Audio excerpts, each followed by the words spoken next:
De retour pour la deuxième partie de Face à l'info et c'est à votre tour, Pierre Marissef. Vous avez choisi de parler des suites de l'attaque contre un militaire à Gare de l'Est et avec cette question qui se pose dans ce cas, mais pas uniquement, comment on doit juger les personnes dérangées psychologiquement ? Alors c'était ce lundi vers 22h, c'était un groupe de militaires de la mission Sentinelle qui patrouillait tout simplement, vous savez qu'on en a beaucoup dans Paris en ce moment, à la Gare de l'Est. Et selon la caméra de surveillance, il y a un homme qui les suit et tout d'un coup cet homme sort un couteau, s'élance vers le groupe et atteint un militaire dans le dos, entre les deux omoplates. Alors le militaire touché s'effondre au sol, ses collègues ont immobilisé l'agresseur. D'abord, il a été transporté à l'hôpital militaire de Clamart en urgence absolue. Et aujourd'hui, heureusement, son pronostic vital n'est pas engagé, selon Gérald Darmanin. Et donc, dans l'attente de plus de nouvelles sur son état de santé, on peut tout de même pousser un petit ouf de soulagement, mais on peut se dire qu'on est vraiment passé à 2 doigts d'un drame. Le suspect s'appelle Christian Ingondo, et là ça devient intéressant. Il a 40 ans, il est né en République démocratique du Congo, il a été naturalisé français en 2006, mais c'est surtout son passé judiciaire qui pose question. Il est connu pour des violences volontaires, des violences intrafamiliales, mais surtout il est connu pour être l'auteur d'un meurtre en 2018, soit il y a 6 ans seulement. Alors à cette époque, Christian Ingondo avait accusé un jeune homme de 22 ans dans la station de RER de Châtelet-les-Halles de l'avoir bousculé en pleine heure de pointe. Bref, une accusation gratuite qui n'avait aucun sens. Et après cette accusation, Christian Ingondo a tout simplement sorti un couteau et a poignardé à mort le jeune homme. Cette affaire date d'il y a 6 ans seulement. Comment est-ce que Christian Ingondo pouvait-il déjà être libéré ? Est-ce que ça ne met pas en cause la responsabilité de la justice ? Est-ce que ça ne mettrait pas en cause la responsabilité d'un juge qui l'aurait libéré ? Et bien en fait, les choses sont plus compliquées que cela.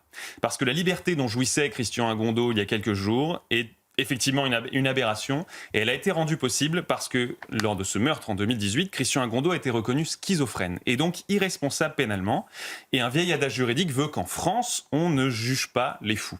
Mais alors, d'où vient cette règle que beaucoup de Français considèrent comme ahurissante ? Parce qu'on a l'impression que finalement, cette folie autorise le meurtre. Alors il faut se dire déjà que la règle est très ancienne. Sous l'Empire romain déjà, on appelait le furiosus, celui qui était frappé par la folie, qui était considéré comme irresponsable. C'était le cas aussi au Moyen-Âge. Là on avait une explication beaucoup plus simple qui tranchait le débat beaucoup plus vite. On considérait que les fous étaient tout simplement sous l'emprise du diable. Et le code pénal de Napoléon en 1810 a repris cette tradition. Genre, je vous lis l'article du code pénal de 1810 qui aujourd'hui est encore plus ou moins court, qui a été largement en partie modifié. Il n'y a ni crime ni délit lorsque le prévenu était en état de démence au moment des faits. Aujourd'hui, les choses ont un petit peu bougé, mais pas plus que ça. Aujourd'hui, pour vous faire simple, le suspect peut soit se voir son discernement altéré, auquel cas c'est une circonstance atténuante, soit son discernement aboli, auquel cas il y a un non-lieu psychiatrique et la personne est envoyée hospitalisée d'office.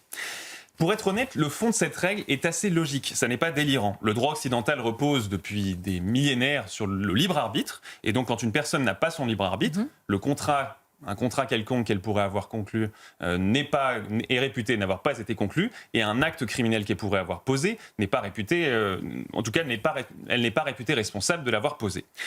Et donc, je vais vous dire aussi, le procès d'un déséquilibré n'aurait tout simplement aucun sens. Un déséquilibré, un vrai déséquilibré qui ne simule pas, n'a aucune prise avec la réalité. L'accusé ne comprendrait pas ce qu'il fait dans ce procès, il aurait un comportement incohérent, ce serait pas un vrai procès, ce serait un cirque, une parodie de justice. Et il serait, d'ailleurs, moi je pense toujours aux victimes, il serait complètement vain, par exemple, d'attendre des excuses de la part de cet auteur. Mais en revanche, si le fondement de cette règle est compréhensible et logique, son application peut être problématique. Et en l'occurrence, c'est le cas. Parce que, certes, le déséquilibré est irresponsable de son crime, mais ça ne veut pas dire pour autant qu'il doit être relâché dans la nature, comme ça a été le cas pour Christian Ingondo. Donc actuellement, lorsqu'une personne est reconnue irresponsable de ses actes en raison d'un déséquilibre psychiatrique, elle bénéficie d'un non-lieu psychiatrique et elle est immédiatement hospitalisée sans son consentement. Donc soit elle est internée dans un hôpital psychiatrique classique, soit, pour les plus dangereux, ça arrive, c'est plus rare, dans des unités pour malades difficiles, des UMD.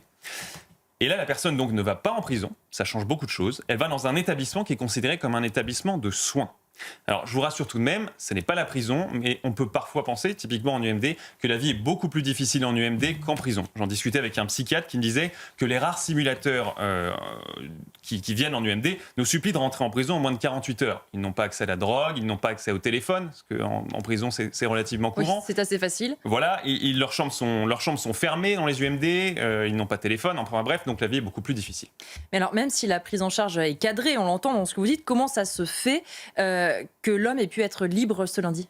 Alors la prise en charge est cadrée, effectivement, mais il y a un très gros bémol. Un criminel normal, quand il est jugé et condamné, on a une espèce d'indication temporelle, c'est la peine de prison à laquelle il est condamné. S'il est condamné à 10 ans de prison, on sait que, bon, grosso modo, au bout de 6, 7, 8 ans, il va sortir, mais on a une indication temporelle. Mais pas avec les déséquilibrés. Pour eux, pour les déséquilibrés, la justice ne donne pas de durée d'hospitalisation d'office. Donc, en gros, un criminel déséquilibré peut aller en prison, peut être hospitalisé pendant 40 ou 50 ans, comme il peut être hospitalisé pendant 3 mois et demi. Merveilleux. Tout ça est dans les mains du psychiatre, du médecin psychiatre. Et en l'occurrence, dans l'affaire dont on parle, le psychiatre a ordonné la libération de cet homme, on ne sait pas encore sous quelle modalité exacte, l'enquête le dira, alors qu'il était encore extrêmement dangereux. Il va falloir que l'enquête le fasse, remonte la chaîne des responsabilités. Il faudra comprendre si le psychiatre qui a ordonné sa libération a commis une faute, auquel cas il pourrait être poursuivi par la suite. Et je veux dire, moi je discutais avec le psychiatre dont je vous ai parlé tout à l'heure, lui il était très très très étonné, il me disait pour un meurtre, en principe, on ne voit jamais une personne, un déséquilibré qui aurait été hospitalisé d'office sortir avant 10 ans. Ça n'arrive pratiquement jamais. On espère, mais on voit qu'il y a eu encore un petit problème dans le suivi de ce patient. Et donc, vous nous disiez que si le psychiatre prend une mauvaise décision, est-ce que lui-même peut être poursuivi du coup ? S'il a commis une faute, oui. D'ailleurs, c'est déjà arrivé. La justice a déjà condamné des psychiatres qui auraient commis des fautes dans leur décision de libérer des détenus ou des malades, des déséquilibrés. Et en 2008, par exemple, il y a eu une affaire qui a fait beaucoup de bruit.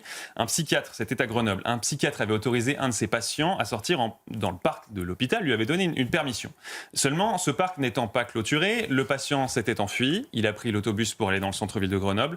Première chose qu'il a faite, il est entré dans une quincaillerie, il a acheté un grand couteau et arrivé dans le centre-ville, il a pris le premier passant au hasard, il l'a poignardé à mort. Ce passant s'appelait Luc Meunier, il n'avait que 26 ans, il était en doctorat de génie mécanique. Alors, malheureusement, une fois de plus, le meurtrier a été reconnu irresponsable de ses actes parce qu'effectivement, il est complètement déséquilibré. Mais la famille de Luc Meunier, et à raison, on peut la comprendre, n'a pas accepté que personne ne soit considéré comme responsable du drame qui était arrivé. Et alors, cette famille courageuse a poursuivi en justice le psychiatre qui avait autorisé la sortie du meurtrier et la justice leur a donné raison. Donc, ce psychiatre, qui est aujourd'hui à la retraite, a été condamné il y a quelques années, en 2018, à 18 mois de prison avec sursis pour homicide involontaire. C'est une peine symbolique tout de même, mais c'est une première en France. Et si les choses ne changent pas, est-ce qu'on va malheureusement vers d'autres exemples de ce type, vers d'autres cas malheureux ? Alors moi, je pense que chaque crime pose une question à la société. C'est dans quelle mesure est-ce que ce crime était évitable ?